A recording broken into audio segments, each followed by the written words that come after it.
जिसके पास था उसने दिया उछाल। नमस्कार, पांचवी पंचायत में आपका स्वागत है और मैं हूं प्रखर श्रीवास्तव। प्रधानमंत्री नरेंद्र मोदी ने आज राज्यसभा में ये शेर पढ़कर विपक्ष की बोलती बंद कर दी। प्रधानमंत्री ने कल लोकसभा में 88 मिनट का भाषण दिया था और आज भी प्रधानमंत्री राज्यसभा में पूरे 88 मिनट जमकर बोले। पीएम मोदी के भाषण के करीब करीब हर पंक्ति में सिर्फ और सिर्फ विकास की बात थी, देश को आगे ले जाने की बात, देश को आत्मनिर्भर बनाने की बात। पीएम मोदी के पूरे भाषण के दौरान यानी पूरे 88 मिनट तक विपक्ष नारेबाजी करता रहा, लेकिन उनकी नारेबाजी पीएम मोदी के दमदार भाषण पर ब्रेक नहीं लगा पाई। पीएम मोदी लगातार बोलते रहे और विकास की हर योजना और हर उपलब्धि को देश के सामने रखते रहे। पीएम मोदी के भाषण से आज साफ हो गया है कि 2024 के चुनाव का एजेंडा ना तो हिंदू मुसलमान होगा, ना जात पात का मुद्दा होगा, ना चीन होगा और ना पाकिस्तान होगा। अब मुद्दा एक ही होगा और वो है विकास का मुद्दा। लेकिन इस भाषण में पीएम मोदी ने विकास के साथ साथ तुष्टीकरण की राजनीति, सच्ची धर्मनिरपेक्षता, परिवारवाद, तानाशाही, भ्रष्टाचार के मुद्दों पर विपक्ष को आईना भी दिखाया। पीएम मोदी के इस ब्लॉकबस्टर भाषण के क्या राजनीतिक मायने हैं, आज हम पांच की पंचायत में इसी पर चर्चा करेंगे और चर्चा में साथ देंगे कुछ खास जाने माने मेहमान। लेकिन पहले सुनते हैं कि आज राज्यसभा में पीएम मोदी ने कौन कौन सी बड़ी बातें बोली। माननीय सदस्यों को मैं यही कहूंगा, कीचड़ उसके पास था, कीचड़ उसके पास था, मेरे पास गुलाल।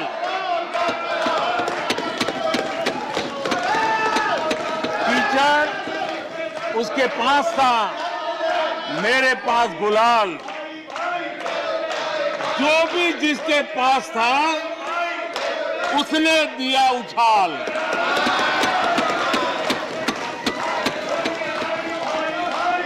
और अच्छा ही है, जितना कीचड़ उछालोगे कमल उतना ही ज्यादा खिलेगा। 2014 के बाद आकर के मैंने देखा कि उन्होंने गड्ढे ही गड्ढे कर दिए थे। उनका इरादा नीम का होगा, लेकिन उन्होंने गड्ढे ही गड्ढे कर दिए। और आदरणीय सभापति जी, जब वो गड्ढे खोद रहे थे, 6-6 दशक बर्बाद कर दिए थे, उस समय दुनिया के छोटे छोटे देश भी सफलता के शिखरों को छू रहे थे, आगे बढ़ रहे थे। अगर मैं पानी का ही उदाहरण लूं, तो वो जमाना था कि किसी गांव में एक हैंडपंप लगा दिया तो हफ्ते भर उसका उत्सव मनाया जाता था और उस टोकनिज्म से पानी का काम किया करके गाड़ी चलाई जाती थी। कल यहां गुजरात का जिक्र कर रहे थे, आप हैरान होंगे, सबसे ज्यादा सीटों से जीतने का उनका जो गौरव था, वैसे एक मुख्यमंत्री एक शहर में पानी की टंकी का उद्घाटन करने गए थे और वो फ्रंट पेज पर हेडलाइन न्यूज था। यानी समस्याओं का टोकनिज्म क्या होता है, कैसे टाला जाता है, ये कल्चर देश ने देखा है।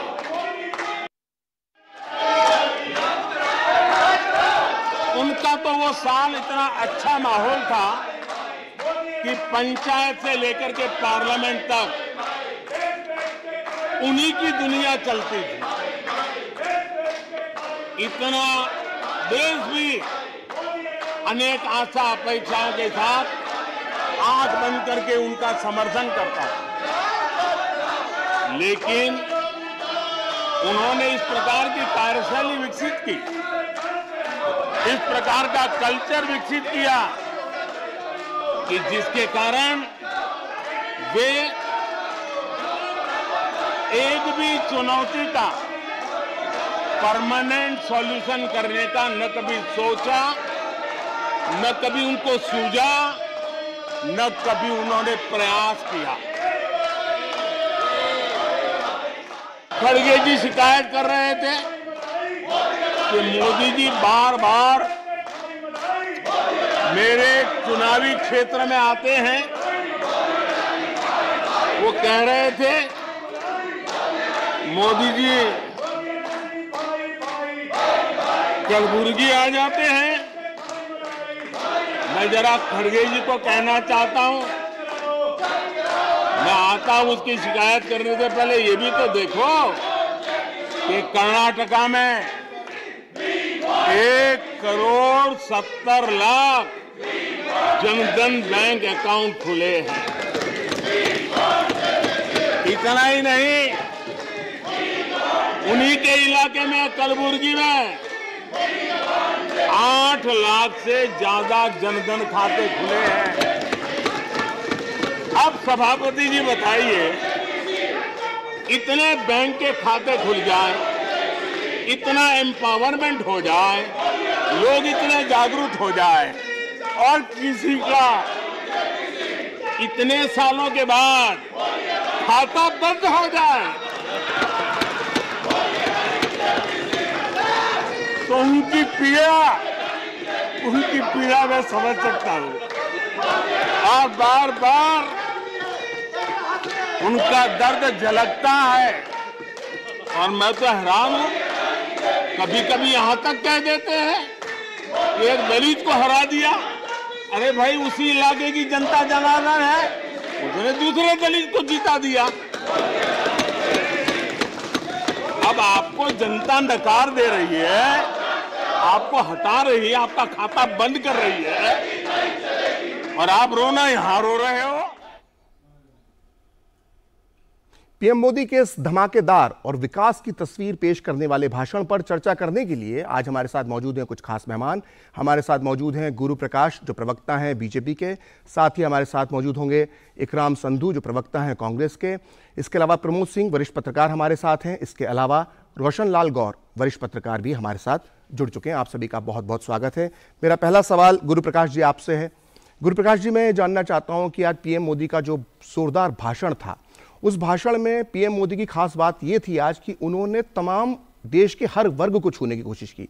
उन्होंने महिलाओं पर 10 मिनट अपनी बात कही, मध्यम वर्ग के लिए उन्होंने बात की, मजदूरों का मुद्दा उठाया, किसानों की बात की, मछुआरों की बात की, रेहड़ी वालों की बात की, बंजारा समुदाय की बात की, आदिवासियों की बात की और उनसे जुड़ी सारी विकास योजनाएं मोदी ने आज एक एक करके गिनाई। तो क्या पीएम मोदी ने आज के इस भाषण के साथ 2024 का चुनावी बुगुल फूंक दिया?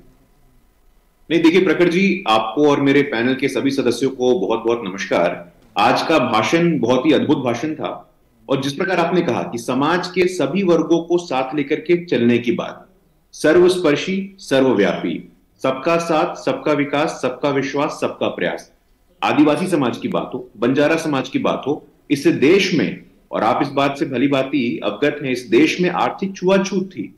47 करोड़ से अधिक बैंक के खाते की बात हो, उज्ज्वला कनेक्शन की बात हो, शौचालय की बात हो, हर घर नल की बात हो, तो आज हम तृप्तिकरण की बात कर रहे हैं।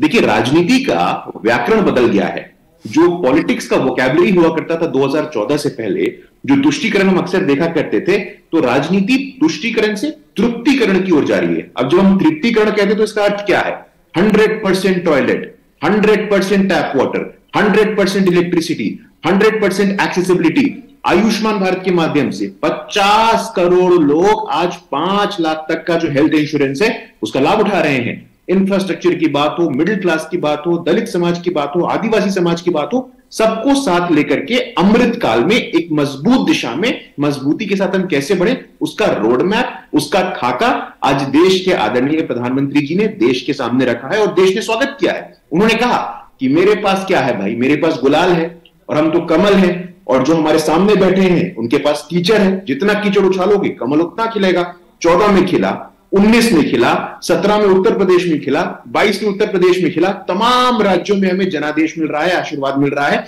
गुजरात में एक अभूतपूर्व आशीर्वाद मिला है, तो गुजरात के लोगों का भी हम नमन करते हैं। पूरे देश ने देखा, पूरे देश ने स्वागत किया। इसको जरूरत नहीं कि चुनाव से जोड़ करके देखना। देखिए, बजट एक सामान्य प्रशासनिक प्रक्रिया है, आपका व्यक्तिगत राय हो सकता है, लेकिन हम लोग काम करने के लिए आए हैं और जो हमारा मिशन है, सबका साथ, सबका विकास, सबका विश्वास, मजबूती से हम अग्रसर हैं अमृतकाल की तरफ। जब देश 100 वर्ष मना रहा होगा 2047 में, हम एक विकसित राष्ट्र के रूप में उभरेंगे। गुरु प्रकाश जी, हमारे साथ इकराम संधू भी मौजूद हैं, कांग्रेस के प्रवक्ता हैं। इकराम, आज हमने एक चीज देखी, एक बात जो बहुत अजीब सी लग रही थी कि पूरे 88 मिनट तक जब पीएम बोलते रहे तो विपक्ष पूरा नारेबाजी करता रहा था, एक सेकंड के लिए भी उनकी नारेबाजी नहीं रुकी। तो क्या ये कल की गलती से सबक सीखा था? क्योंकि कल क्या हुआ था कि कल वॉक ओवर कर दिया लोकसभा में, पीएम को एक खुला मैदान मिला, उन्होंने एक जोरदार स्पीच दी और सारे एक एक करके विपक्ष के सारे सवालों के जवाब उन्होंने जो विकास के मुद्दे पर जो साफ कर सकते थे उन्होंने कर दिए। तो क्या कल की गलती से सबक लेकर कि पीएम को मौका ना मिल जाए, और विपक्ष इतना डरा हुआ था पहले से ही उनके भाषण से कि 88 मिनट तक उनको रोकने की कोशिश की, लेकिन आज भी उसमें भी नाकाम रहे? नहीं, देखिए, ये सवाल मेरे लिए है या आपके लिए? हाँ, नहीं, देखिए, ऐसा है कि कल, और देखिए, अपने अपनी मर्यादा होती है। हम लोग अटल जी के संस्कार वाले लोग हैं और अटल जी का लोकतंत्र में एक अटूट विश्वास था। अटल जी एक पवित्र मानते थे लोकतंत्र को। तो आज की तारीख में हमें ये समझने की आवश्यकता है। गुरु प्रकाश जी, मैं आपसे बताऊं, ये जो सवाल है आपने मेरे से बीच में बोल दिया, मेरा सवाल ये इकराम संधू के लिए था कि जो कल आपने जो गलती कल आपसे हो गई थी कि आपने वॉक ओवर दे दिया था, और वॉक ओवर देने के बाद पीएम को एक पूरा खुला मैदान मिल गया, उन्होंने अपनी बात जोरदार तरीके से रखी, लेकिन कल की गलती से सबक लेते हुए कि पीएम आज बोल ना पाए, ये विपक्ष को डर था पहले से कि वो अपनी बात कहेंगे तो देश के सामने उनकी बात जाएगी, तो उन्हें डिस्टर्ब करने के लिए, संसद को रोकने के लिए पूरे 88 मिनट तक उनके भाषण के दौरान विपक्ष हंगामा करता रहा। तो क्या कल की गलती और आज जो भाषण का डर था वो विपक्ष पे नजर आ रहा था? इकराम। हाँ जी, शुक्रिया जी। अब पीएम मोदी जी को बोलने का बहुत शौक है, हमें सबको पता है इस चीज के बारे में। और कल जब था, एक देखिए, हमेशा एक प्रक्रिया चल रही होती है। अब देश में पिछले 10 दिनों से 12 दिनों से अडानी का चक्कर चल रहा है। हम उसे इर्द गिर्द नहीं उसके घूमते, सीधी बात करते हैं। बट मोदी जी ने कल पूरा एक चुनावी भाषण दे दिया, बट जो मेन मुद्दा था जिसके ऊपर पूरा हमारा मुल्क बोल रहा है, उसके ऊपर एक भी लफ्ज उनके पास नहीं। तो मोदी जी की ये आदत है, आप प्राइम मिनिस्टर हो, आपने बड़ी बातें की, मैं चौकीदार हूं, ना खाऊंगा ना खाने दूंगा, मोदी है तो मुमकिन है। तो मोदी जी पिछले 12 दिनों में हमारी स्टॉक मार्केट में अदानी करके 10 लाख करोड़ का नुकसान हुआ है। आप कुछ तो उस पर बोलिए। राहुल जी ने 4-5 सवाल पूछे, आप कुछ तो उस पर जवाब दीजिए। जब हमारे टाइम, जब हमारा शासन होता था, आप ये सब सवाल पूछते थे, हम किसी नेशनलिज्म के पर्दे के पीछे नहीं छुपते थे। मैं यहाँ पे थोड़ी सी एक बात कहना चाहूंगा इकराम जी आपसे कि जब क्योंकि आपने अपने शासनकाल की बात की, तो आपके शासनकाल में जब 2G का मामला उठा था तो ये ठीक है, विपक्ष ने हंगामा किया था सदन में, लेकिन विपक्ष ने एक काम और भी किया था, उसने सुप्रीम कोर्ट का दरवाजा खटखटाया था। लोग सुप्रीम कोर्ट गए थे और सुप्रीम कोर्ट में दूध का दूध पानी का पानी हो गया। तो आप जेपीसी पे क्यों अड़े हुए हैं? जेपीसी से बड़ी तो देश की सर्वोच्च अदालत है। आप सुप्रीम कोर्ट जाइए, वहां से आपको सच का सच, जो भी सच है या जो भी झूठ है, सब कुछ सामने आ जाएगा। तो आप सुप्रीम कोर्ट जाने से क्यों घबरा रहे हैं? क्या इसलिए क्योंकि पहले जब आप राफेल या दूसरे मुद्दों को लेकर गए तो आपको उसमें जो नतीजों की उम्मीद थी वो आपको कभी मिल नहीं पाया, इसलिए आप इस मुद्दे पे भी डर रहे हैं कि सिर्फ सदन में हंगामा मचा के रुक जाएं, शीर्ष अदालतों में ना जाएं? प्रखर जी, सुप्रीम कोर्ट कोई ऑपोजिशन नहीं गई थी, ना 2G में गई थी, ना कोल घोटाले में गई थी जिसको ये कोल घोटाला कहते हैं, ना बोफर्स के टाइम पे भी गई थी। बोफर्स के टाइम से ऑपोजिशन ने पार्लियामेंट में हंगामा किया, जेपीसी की मांग की और जेपीसी बनी थी। जेपीसी 1986 में बोफर्स के टाइम भी बनी थी, जेपीसी अपने 2G के टाइम भी बनी थी। तो हर बार जब ये डिमांड होती है, parliament is a institution in itself, और पार्लियामेंट को ये राइट है कि वो किसी को भी अपने आगे बुलाए, उससे सवाल पूछे और जेपीसी के आगे उन्हें जवाब देने पड़ते हैं। अब जैसे LIC के चेयरमैन ने कह दिया कि जी हमारा तो सिर्फ 1% का है शेयर इन अदानी, बट ये बात रह गई कि आज से 28 महीने पहले तो सिर्फ 0.25%, क्यों वो 0.25 से 1% गया? चाहे लगता है 1% है, but when you compare 1% with 2.25%। और भी मेहमान है हमारे साथ, प्रमोद सिंह है, वरिष्ठ पत्रकार हैं। प्रमोद सिंह जी, मैं आपसे पूछना चाहूंगा कि पीएम मोदी ने कहा कि कीचड़ उसके पास था, मेरे पास गुलाल। ये जो बात कही और उसकी बात कहने के बाद उन्होंने जो पूरी विकास की बातें वो करते रहे, विपक्ष हंगामा मचाता रहा, एक ही मुद्दे पर विपक्ष अड़ा हुआ था, लेकिन पीएम मोदी एक के बाद एक योजना है, समाज के एक के बाद एक वर्ग को छू रहे थे। तो क्या ये अब पीएम मोदी ने अपनी रणनीति पूरी तरह से स्थापित कर ली है कि वो सिर्फ और सिर्फ विकास की बात करेंगे? देखिए, चूंकि राष्ट्रपति के अभिभाषण पे जो दोनों सदन में धन्यवाद प्रस्ताव था, प्रधानमंत्री उस पर बोल रहे थे, तो जाहिर है प्रधानमंत्री अपनी सरकार और उन्होंने जो जो अचीव किया है, जो उनकी सरकार का योगदान है आम जनता के जीवन को बदलने का, उसकी बात कर रहे हैं। उन्होंने वंचितों शोषितों को, जिनकी हम बात करते हैं, समाज के सबसे नीचे तबके की बात की, हमने उनके जीवन को कैसे छुआ है। और महिलाओं और लड़कियों के बारे में उन्होंने बात की, जनधन अकाउंट की बात की। आप ये सोचिए, जब जैसे कब हमारे पूर्व प्रधानमंत्री थे राजीव गांधी, जिनका बड़ा फेमस स्पीच था, 1 रुपया भेजते हैं 15 रुपया पहुंचता है, जब कैश में जाएगा तो 15 पैसा बचेगा। जनधन खाता किसी ने सोचा क्यों नहीं? गरीब का खाता खुला तो जो सरकार की जो योजनाएं हैं, जो डायरेक्ट बेनिफिट ट्रांसफर सीधे उनके खाते में जाता है। जब मनरेगा का भी जो मजदूरी का पैसा सीधे खाते में जाता है। तो प्रधानमंत्री वो कह रहे थे कि जब माधव सिंह सोलंकी का उदाहरण दिया, पानी की टंकी तो मुख्यमंत्री का फंड लेते छपा, गांव में नल लगती थी, लोग नाचते थे। तो अभी जो हर घर जल वाला जो नल वाला है, मैं त्रिपुरा में था कुछ दिन पहले, वहां पे नॉर्थ त्रिपुरा डिस्ट्रिक्ट है जो लुसाई हिल्स में मिजो हिल से मिलता है, मिजोरम से। वहां पे पानी जब आ रहा, गांव के लोग इतने खुश थे कि उनका इतने साल हो गए, अब ये मोदी आया तो पानी आया। जब आप उनके जो लोग जिनको कभी कोई सुविधा नहीं, उनके जीवन को जब सरकार छूती है, उन्होंने कहा किसी ने सोचा नहीं कि हमें भी पानी चाहिए, हम कहां से पानी लेके आए। गुजरात में जब मुख्यमंत्री थे नरेंद्र मोदी, उन्होंने पानी की समस्या हल करी, उन्होंने नर्मदा नदी को ही उठा लिया, पूरे गुजरात में कच्छ और भुज में जहां दिक्कत थी पानी का।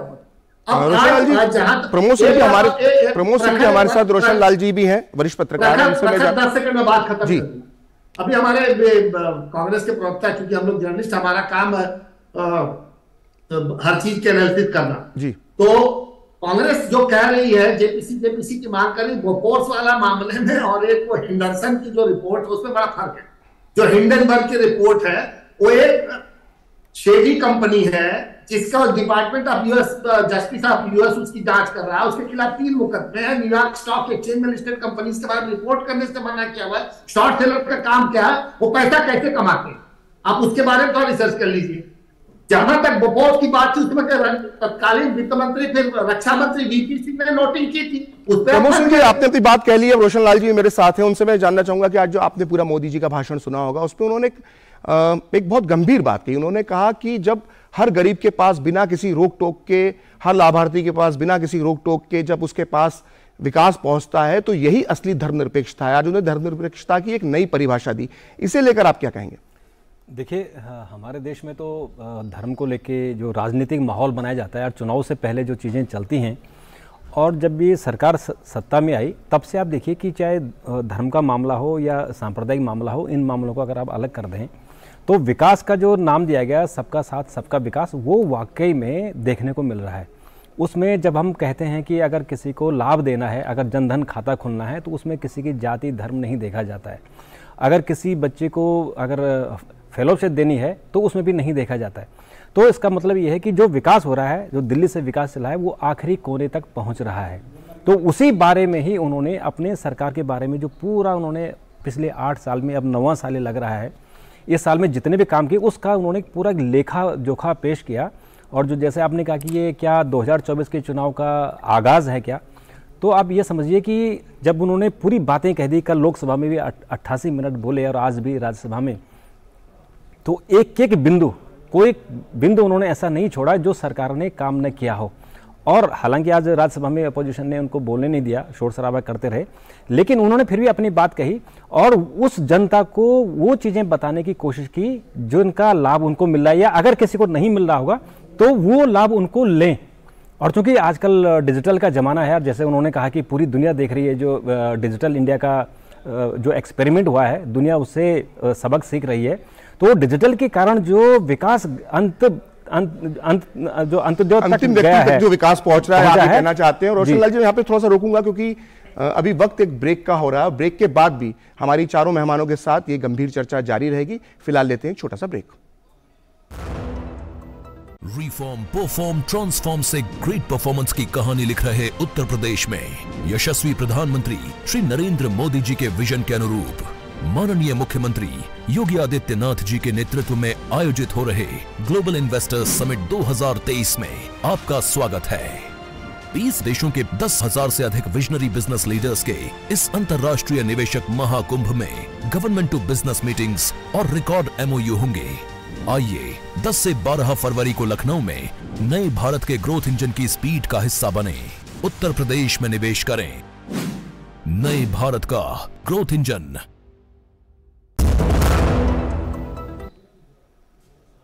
पांच की पंचायत में एक बार फिर आपका स्वागत है और आज हम बात कर रहे हैं राज्यसभा में दिए गए प्रधानमंत्री मोदी के 88 मिनट के भाषण की, जिसपे उन्होंने विपक्ष पर विकास की बातें कर जोरदार हमला किया। अपने भाषण में पीएम मोदी ने और क्या क्या महत्वपूर्ण बातें कही, एक बार सुनते हैं।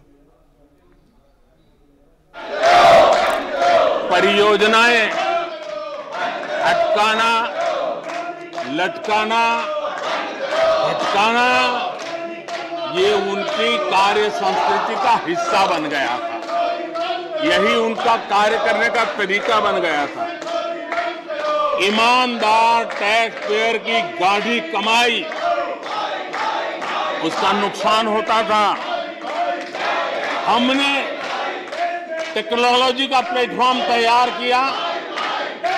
पीएम गति शक्ति मास्टर प्लान लेकर के आए और 1600 लेयर में डेटा के माध्यम से इंफ्रास्ट्रक्चर को, प्रोजेक्ट को गति देने का काम हो रहा है। जो योजनाएं बनाने में महीनों लग जाते थे, वो आज सप्ताहों के भीतर भीतर उसको आगे बढ़ा दिया जाता है।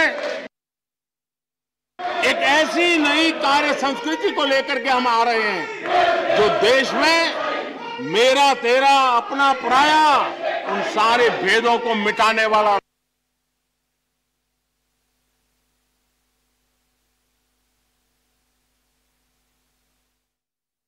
जरा इतिहास उठा करके देख लीजिए, वो कौन पार्टी थी, वो लोग कौन सत्ता में बैठे थे जिन्होंने आर्टिकल 356 का सबसे ज्यादा दुरुपयोग किया।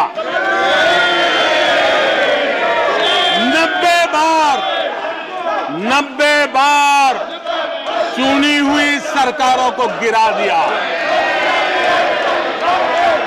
कौन है वो? कौन है जिन्होंने किया? कौन है जिन्होंने किया? कौन है जिन्होंने किया? इतना ही नहीं सभापति जी, एक प्रधानमंत्री ने आर्टिकल 356 का 50 बार उपयोग किया, आधी सेंचुरी कर दी। वो नाम है श्रीमती इंदिरा गांधी का। 50 बार सरकारों को गिरा दिया। केरल में आज जो लोग इनके साथ खड़े हैं, जरा याद कर लीजिए, थोड़ा बार माइक लगा दीजिए। केरल में वामपंथी सरकार चुनी गई, जिसे पंडित नेहरू पसंद नहीं करते थे।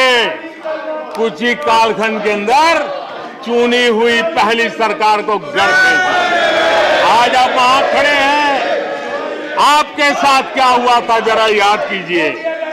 आदरणीय सभापति जी, जरा डीएमके के मित्रों को भी बताता हूं, तमिलनाडु में एमजीआर और करुणानिधि जैसे दिग्गजों की सरकारें, उन सरकारों को भी इन्हीं कांग्रेस वालों ने बर्खास्त कर दिया। एमजीआर की आत्मा देखती होगी आप कहां खड़े हो। यहां पर पीछे बैठे हैं इस सदन के वरिष्ठ सदस्य और जिनको मैं हमेशा एक आदरणीय नेता मानता हूं, श्रीमान शरद पवार जी। 1980 में शरद पवार जी की आयु 35-40 साल की थी। एक नौजवान मुख्यमंत्री महाराष्ट्र की सेवा करने के लिए निकला था, उनकी सरकार को भी गिरा दिया गया और आज वो वहां है। आज वो वहां हर क्षेत्रीय नेता को उन्होंने परेशान किया और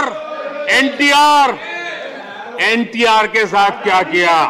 यहां कुछ लोग आज कपड़े बदले होंगे, नाम बदला होगा, ज्योतिषियों की सूचना के अनुसार नाम बदला होगा, लेकिन कभी वो भी उनके साथ थे उस एनटीआर की सरकार को। और वो तबीयत के लिए अमेरिका गए थे, अपने हेल्थ के लिए गए थे। आपने एनटीआर की सरकार को गिराने का प्रयास किया। ये कांग्रेस की राजनीति का स्तर था। यहां यह भी कहा गया कि सरकार की योजनाओं को उनके नामों को लेकर के आपत्ति उठाई। कुछ लोगों को यह भी परेशानी है कि नामों में कुछ संस्कृत टच है। बताइए, इसकी भी परेशानी। आदरणीय सभापति जी, मैंने किसी अखबार में पढ़ा था, मैं कोई वेरीफाई तो नहीं किया है, और रिपोर्ट कह रही थी 600 जितनी सरकारी योजनाएं सिर्फ गांधी नेहरू परिवार के नाम पे है।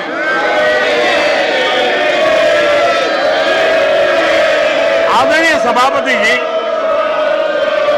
किसी कार्यक्रम में अगर नेहरू जी के नाम का उल्लेख नहीं हुआ तो कुछ लोगों के बाल खड़े हो जाते हैं, उनका लहू एकदम गर्म हो जाता है कि नेहरू जी का नाम क्यों नहीं दिया। आदरणीय सभापति जी, मैं बहुत आश्चर्य होता है कि चलो भाई, हमसे कभी छूट जाता होगा नेहरू जी का नाम, और छूट जाता होता होगा हम ठीक भी कर लेंगे क्योंकि वो देश के पहले प्रधानमंत्री थे।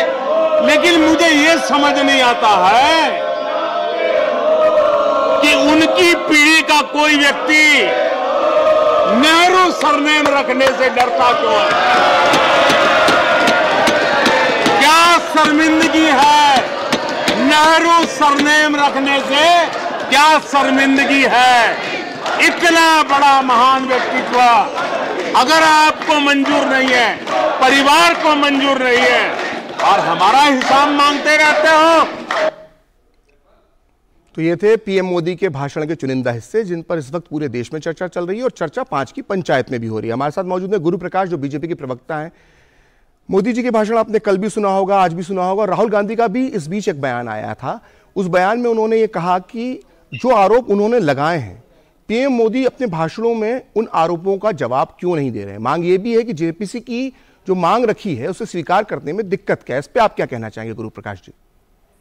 नहीं, देखिए प्रखर जी, ये इनका एक टेम्पलेट होता है, ये मॉडल होता है। आपको याद होगा कि 2019 का जब लोकसभा चुनाव हो रहा था, उसके 1 साल पहले, ठीक 1 साल पहले, जो समय अभी चल रहा है, वहां भी राफेल को लेकर के तमाम बातें कही गई। सरकार को बदनाम करने के लिए कोई कसर नहीं छोड़ा गया।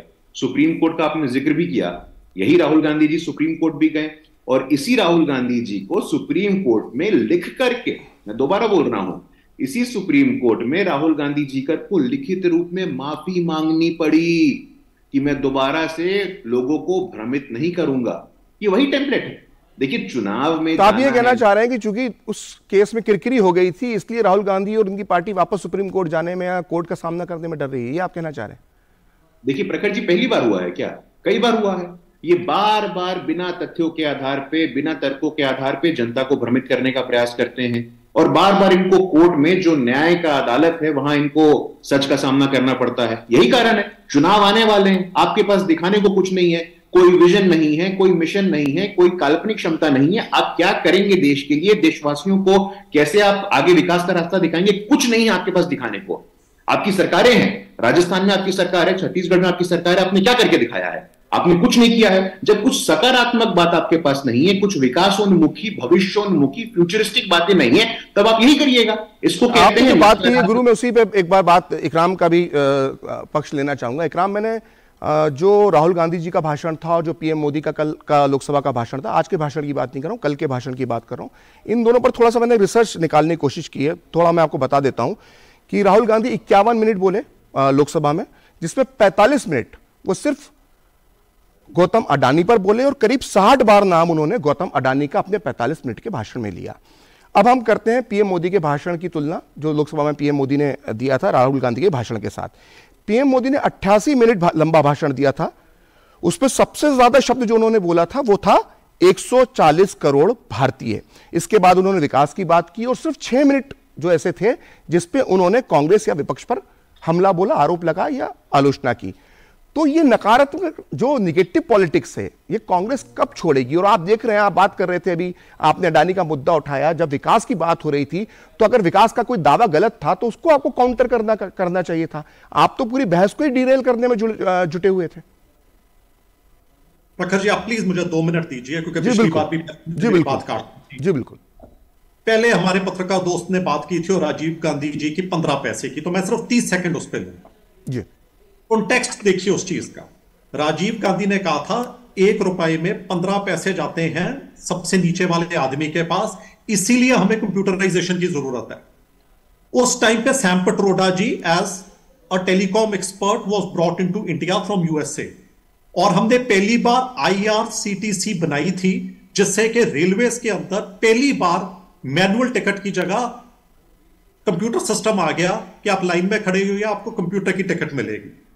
और बीजेपी के जितने आला नेता थे उस टाइम पे, अटल बिहारी वाजपेयी, एलके अडवाणी, मुरली मनोहर जोशी, इन सारों ने अपोज किया था ये कह के कि India is not the country for computer chips, India is the country for potato chips. तो वहां से शुरू हुई थी डिजिटलाइजेशन, जिसका आज की डेट में डंका देखिए मोदी जी जाते हैं। मैं आपको रोक नहीं रहा हूं, ये बात एक मिनट, मैं आपकी बात कर रहा हूं, मैं आपकी बात कर रहा हूं। 2 मिनट जो आपने राजीव गांधी की बात की, कंप्यूटर लाने की बात की, कल उसका जिक्र रविशंकर प्रसाद ने भी अपने भाषण में किया। तो ऐसा नहीं है कि उसको कोई मानता नहीं है, उसको नकार देता है कोई। अब मैं एक और बात इसमें कहता हूं जी। हमारे प्रधानमंत्री जी कहते हैं जी 2014 से पहले तो अंधेर नगरी चौपट राजा था, कुछ हुआ ही नहीं। मैंने अकाउंट खोल दिए लोगों के, जनधन अकाउंट। अरे जनधन अकाउंट खुले कैसे? जनधन अकाउंट खुले क्योंकि उससे पहले 6 साल आधार पे काम हुआ था।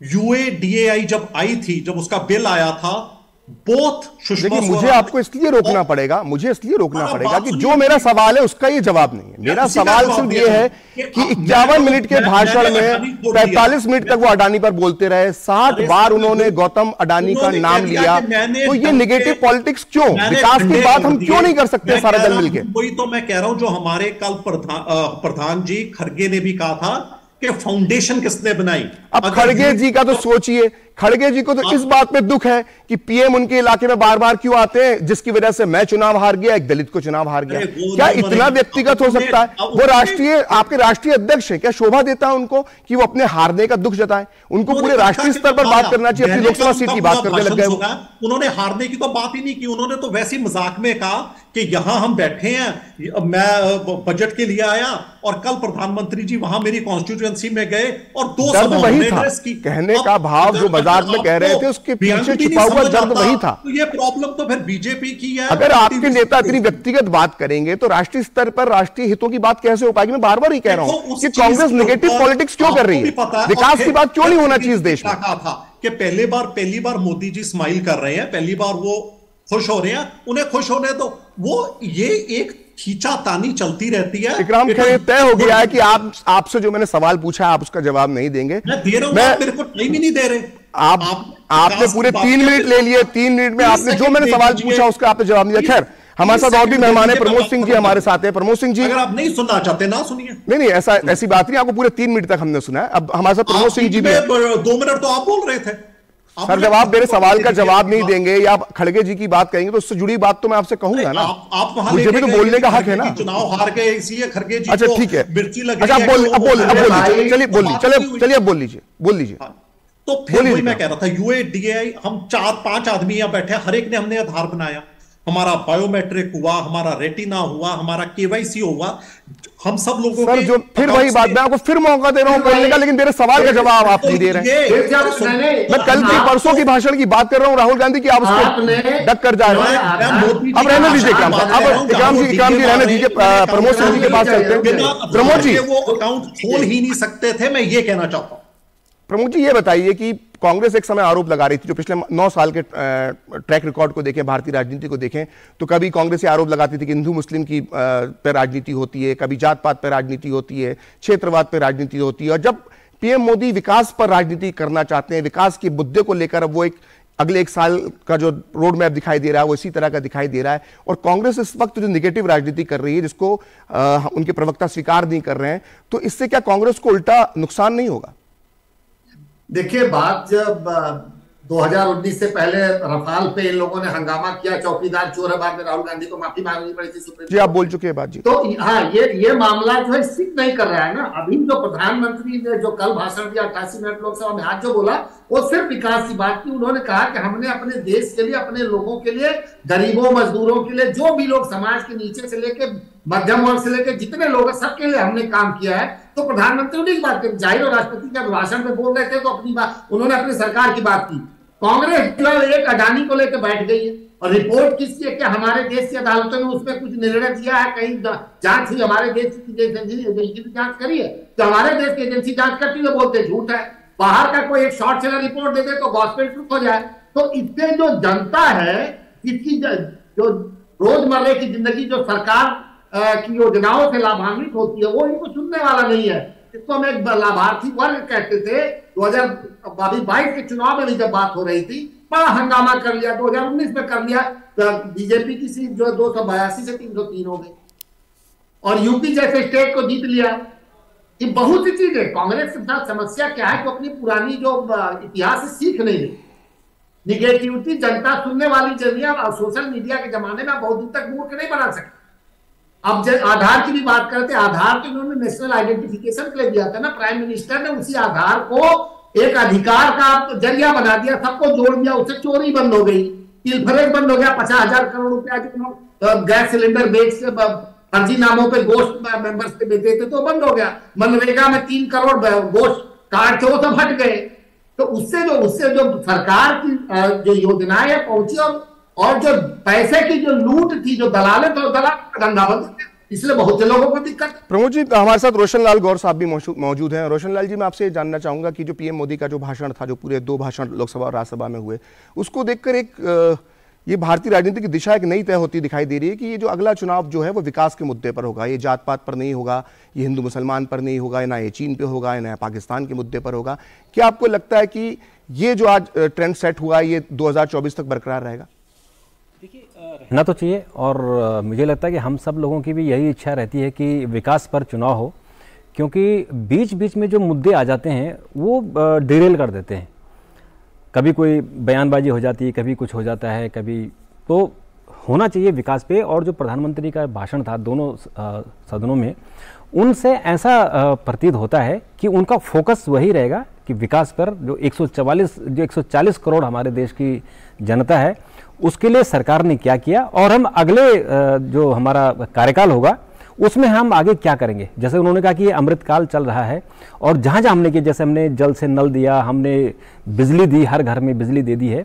तो जो अगला अमृतकाल का जो 100 साल का जो समय होगा, 2047 का जो टारगेट रखा हुआ है अगले 25 सालों के लिए, उसमें 100% अचीवमेंट होगी। यानी सबको घर होगा, सबको बिजली होगी, सबको पानी होगा, और रोजगार होगा। ये सब बातें जो उन्होंने कही, तो मुझे लगता है कि जो अमृतकाल का उन्होंने एक नारा दिया है, उस अमृतकाल को इम्प्लीमेंटेशन के लिए वो अगला चुनाव में जाएंगे। और शायद मुझे लगता है कि अब तो 1 साल ही रह गया है कुल मिलाकर, तो जो 2024 का जो चुनाव होगा वो मुझे लगता है कि विकास पर ही रहे, और अपोजिशन जो है वो भी विकास पर ही लाएं, तो वो ज़्यादा अच्छा रहेगा। और अभी जो गुजरात का भी आप चर्चा कर रहे थे, तो मुझे लगता है कि गुजरात का जो चुनाव हुआ वो विकास का एक जो लोगों का माइंड सेट था, उसका एक वो प्रतीक है, और उस पर ही जाना चाहिए, मुझे ऐसा लगता है।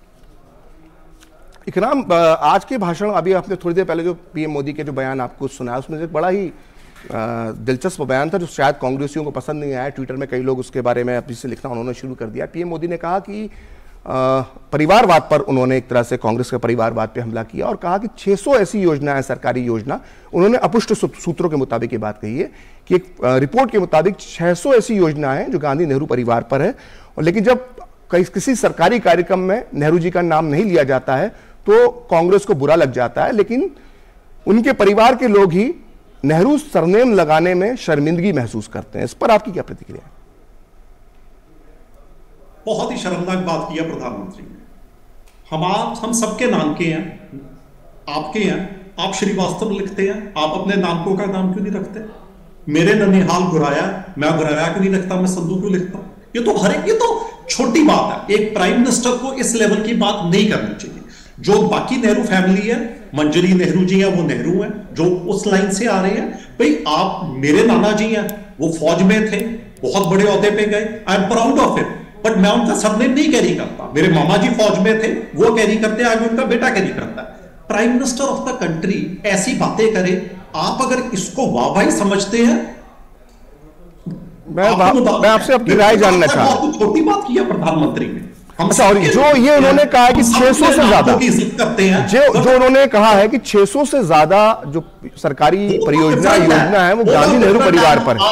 आपने सारी स्कीमें बदल दी, आप वो 600 के भी नाम बदल दीजिए, कर ही दिया। Jawaharlal Nehru urban renewal mission का आपने नाम बदल दिया, बदल दीजिए। उसमें जवाहरलाल नेहरू यूनिवर्सिटी को आप कोसते रहते हो, उसका नाम दीनदयाल उपाध्याय यूनिवर्सिटी रख दीजिए। शायद जो आपको प्रॉब्लम है कि वहां अर्बन नक्सल पैदा होते हैं, वो हम जब योजनाओं के नाम, देखिए मेरी बात आप अपने क्या कहते हैं हेगड़ेवार स्टेडियम का नाम दे दीजिए। मेरी बात है बहुत, तो वो बात डिफरेंट है। मैं आपने जो बात की, जिसकी आप वाहवाही कर रहे हो कि प्रधानमंत्री ने बहुत बड़ी बात की, वो बहुत ही उन्होंने छोटी बात की है, और मैं बहुत इज्जत करता हूं, वो मेरे प्रधानमंत्री है। प्रधानमंत्री को ऐसी बात नहीं करनी चाहिए किसी भी फैमिली के ऊपर, किसी भी फैमिली के नेम के ऊपर। दिक्कत ये ना कि वो फैमिली बार बार जो है अपने इतिहास को गिनाती है, बार बार जिस फैमिली का वो जिक्र कर रहे हैं, उस फैमिली के साथ भी एक दिक्कत है कि वो, अभी हमने पूरी यात्रा के दौरान देखा, जो भारत जोड़ो यात्रा थी, उसमें बार बार उन्होंने अपनी फैमिली का जिक्र किया, और ये सब है कि जो परिवारवाद है कांग्रेस में, आप उसको दूसरे नजर से देख रहे हैं।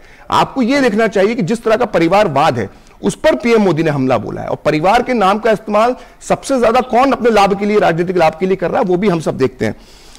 उनके राइट साइड पे पीयूष गोयल जी बैठे होते हैं, उनकी भी आप फैमिली देख लीजिए कहां से आई है। सो ये बात मत कीजिए, हमाम में सब नंगे हैं, बाकी भी फैमिली के साथ जनता बनती है। हमने भारत जोड़ो यात्रा की, मैं उनके साथ कम से कम 20 दिन चला हूं, उससे ज्यादा नहीं चला। जो रिस्पॉन्स राहुल गांधी जी को मिलता है, किसी कांग्रेस लीडर को नहीं मिलता। तो वो हमारी भी सेल्फिशनेस है कि हमें पता है कि राहुल गांधी, अब देखिए आपने भारत जोड़ो यात्रा की बात की, आपने भारत जोड़ो यात्रा की बात की, बीजेपी वाले उसकी भी जो श्रेय है वो बीजेपी ले गई। का नाम चलता है, इन्होंने अडवाणी जी, मुरली मनोहर जोशी जी को ठंडे बस्ते में डाल दिया, जो इनके गुरु होते थे, क्योंकि आज के डेट में मोदी जी का नाम चलता है। We can not hold it against them. Politics यही है। गुरु प्रकाश आपकी बात पर कुछ कहना चाहते हैं? गुरु प्रकाश बोलिए, गुरु प्रकाश जी बोलिए। नहीं, देखिए, हम लोग बिल्कुल ध्यानपूर्वक तरीके से सुन रहे थे, हमारे विपक्ष के मित्र हैं, लेकिन किस प्रकार से एक परिवार के विस्तार के रूप में पूरे देश का उपयोग किया गया। अब राहुल गांधी जी या गांधी परिवार, ये देश उनकी बपौती है क्या? मैं शुद्ध रूप से बोलना चाहता हूं, ये देश किसी की बपौती नहीं है, ये देश सबका है, ये देश 140 करोड़ लोगों का है। बार बार एक ही व्यक्ति के नाम पे सारी योजनाओं का नाम रखना, अरे प्रखर जी, हद तो तब हो गई जब दिल्ली के बाहर सोनिया विहार हो गया। सोनिया विहार दिल्ली से बहुत आगे नहीं है, थोड़ा सा आगे जाएगा तो सोनिया विहार हो गया है। जीवित रहते हुए भी परियोजनाओं का नाम एक व्यक्ति के नाम पे रखना, ये कहां तक उचित है? आप लेगेसी बिल्डिंग करते हैं। हमारे स्वतंत्रता संग्राम में और लोग नहीं थे क्या? बाबा साहब अम्बेडकर नहीं थे? आपको याद है कभी वो? हमारे स्वतंत्रता संग्राम में नेताजी सुभाष चंद्र बोस नहीं थे? आपको याद है कभी वो? हमारे यहां पे सरदार पटेल नहीं थे? आपको याद है कभी वो? आज आपको आत्ममंथन करने की जरूरत है। बाबा साहेब अम्बेडकर, जिन्होंने वंचितों को, दलितों को न्याय दिलाने का काम किया, उनको 40 साल लग गए भारत रत्न देने में। आप तो चाहते ही नहीं थे कि उनको भारत रत्न मिले। आपने भारत रत्न किसको दिया? तो स्वयं को दिया। आज देखिए, आप भारत रत्न हो, पद्म भूषण हो, पद्म विभूषण हो, पद्मश्री हो, समाज में वाकई में जो लोग काम कर रहे हैं, दलित हैं, वनवासी हैं, वंचित हैं, शोषित हैं, पीड़ित हैं, लेकिन हुनरमंद हैं, आज उनका सम्मान हो रहा है तो आपके पेट में दर्द होता है। हमें स्वीकार करना होगा, 1952 से लेकर के आज तक, प्रखर जी, 1952 से आज तक राष्ट्रपति का नॉमिनेशन होता है राज्यसभा में, एक भी दलित समाज का व्यक्ति नहीं भेजा गया था। पहली बार इलैया राजा जी को भेजा गया है। तो आज जब पूरा देश हमारे साथ मजबूती से खड़ा है, दलित समाज, आदिवासी समाज, पिछड़ा समाज, गरीब समाज, शोषित समाज, पीड़ित समाज, तो इनके पेट में दर्द होता है। ये जो इनका अहंकार है, जो इनका घमंड है, जो इनका पाखंड है, अब ये देश के सामने एक्सपोज हो गया है। इनकी दाल बहुत देर तक नहीं गलने वाली है। 2019 में अमेठी की जनता ने, अमेठी को आप क्या मानते थे? अमेठी हमारे परिवार का हिस्सा है। अमेठी की जनता ने आपका सच से परिचय कराया, आपको आईना दिखाने का काम किया, आपको वायनाड जाना पड़ा। अभी भी समय है, हम आपका सम्मान करते हैं, लेकिन विपक्ष की तरह संवेदनशील होइए, विपक्ष की तरह सकारात्मक होइए और सरकार की मदद करिए, तो देश भी देखेगा और आपका सम्मान करेगा। इकराम, ये सवाल जो बात उन्होंने कही सकारात्मक होने की, मैं आपसे यही सवाल आपसे पूछना चाहता हूं कि क्या कांग्रेस जो अभी इस वक्त जो राजनीति कर रही है, क्या उसे लाभ होता दिखाई दे रहा है? या अगर विकास के मुद्दे पर, जब जैसे गुजरात में हमने देखा कि विकास के मुद्दे पर पूरी तरह से चुनाव हुआ और कांग्रेस का हश्र वहां पर क्या हुआ, अब मोदी इसी को वापस अगर 2024 में दोहराते हैं, इसी मुद्दे को वो लेकर जाते हैं, तो आपके पास काउंटर करने के लिए क्या चीज है? अगर आप सिर्फ एक ही कुछ मुद्दों को पकड़ के बैठे रहेंगे, इससे बजाय आपके लिए बेहतर ये नहीं होगा कि जो मोदी विकास की बात कर रहे हैं उसी पर वो आप कुछ काउंटर लेकर आए और 2024 के मैदान में आप उतरे? बस 10 सेकंड पहले जो मेरे भाई गुरु ने कहा कि हाँ, अब जीते जी क्यों कोई चीज किसी के नाम पे होनी चाहिए। अच्छा, मोटेरा का स्टेडियम जी किसके नाम पे है? नरेंद्र मोदी के नाम पे। और सरदार पटेल की तो आप बहुत इज्जत करते हैं, और वो स्टेडियम किसके नाम पे था? सरदार नहीं, देखिए ये गलत जानकारी दे रहे हैं। सरदार पटेल पूरे स्टेडियम का नाम है, उसके अंदर एक स्टेडियम, देखिए फैक्ट गलत, मोदी के नाम पे किया। नहीं, इकराम साहब फैक्ट गलत मत। तो ये आप छोड़िए बातें कि जी जीते जी अपने नाम पे चीज रख ली है, ये करिए आप, ये ना छोटी बातें हैं, आप ना करिए। हम भी आपके बारे में, गुरु प्रकाश बोलिए, गुरु प्रकाश कुछ कहना चाह रहे हैं। फैक्चुअली इकराम भाई, देखिए यहाँ पे हम लोग डिबेट करने जरूर बैठे हैं, लेकिन इस प्लेटफॉर्म का उपयोग हम लोग गलत बातों को, जनता को भ्रमित करने के लिए उपयोग ना करें तो ज्यादा अच्छा होगा। किसने कहा है? सरदार पटेल स्टेडियम आज भी है। स्टैच्यू ऑफ यूनिटी की बात होती है, एकता की मूर्ति किसने बनाई है? इकराम जी, देखिए आपको राजनीति करना है करिए, लेकिन देश को छलावा मत करिए, देश को भ्रमित मत करिए। आज तक ऐसा नहीं हुआ है। 600 से अधिक परियोजनाएं, एक परिवार, राजीव गांधी, इंदिरा गांधी, अरे उसके आगे देश नहीं है क्या? देश है उसके आगे, और उसके आगे आपने जाने की हिम्मत नहीं की। आपको मैं स्वागत करता हूं कि अभी भी समय है, आप आत्ममंथन करिएगा, आत्मनिरीक्षण करिएगा, तो पता चलेगा। और राहुल गांधी जी ने तो बिल्कुल यात्रा की है, और इस यात्रा को हमने देखा भी किस प्रकार से, लेकिन अभी भी एक परिवार के आगे आपके नेता हैं कपिल सिब्बल जी, उनके घर पे पथराव क्यों हुआ था बताइए ना? आप ही के नेता है ना। शशि थरूर जी, क्या हुआ था उनके साथ? कपिल सिब्बल के साथ क्या हुआ था? गुलाम नबी आजाद क्यों छोड़ के चले गए? हेमंत बिस्वा शर्मा क्यों छोड़ के चले गए? चलिए चलिए गुरु प्रकाश जी, हम वापस मोदी जी के भाषण पर आते हैं। इकराम भाई, आपने प्रधानमंत्री का निर्णय किया था कि मोदी जी होंगे, तो आपके लोग जाके अडवाणी जी के घर के बाहर नारे क्यों लगा रहे थे? इकराम भाई, हम यहाँ पे रोकते हैं। जो हमारा आज का विषय है, मोदी जी के जो भाषण से बात करते हैं। प्रमोद सिंह जी हमारे साथ हैं। इकराम भाई, भाषण पर चर्चा कर ले, जिस विषय के लिए हम बात करने के लिए यहाँ पे जुटे हैं। जी। प्रमोद जी, आज का जो उस पर उन्होंने बहुत गंभीरता से प्रकाश डाला, उन्होंने महिलाओं के लिए जो अलग अलग योजनाएं जो चलाई हैं, जिसकी लाभार्थी सीधे महिला बनती हैं, उसका उन्होंने बहुत जिक्र किया। ये किस बात के संकेत है? देखिए, महिलाओं का जो वर्ग है वो चूंकि घर वही चलाती है, और उनको जो प्रधानमंत्री नरेंद्र मोदी 2014 से जो अगर उनकी विभिन्न योजनाओं को देखेंगे, तो गृहिणी को टच करने वाली, को छूने वाली योजनाएं। उन्होंने संपत्ति नाम करने की बात करी, इवन के बोला जो प्रधानमंत्री आवास योजना के घर होंगे वो घर की महिला के नाम होगा।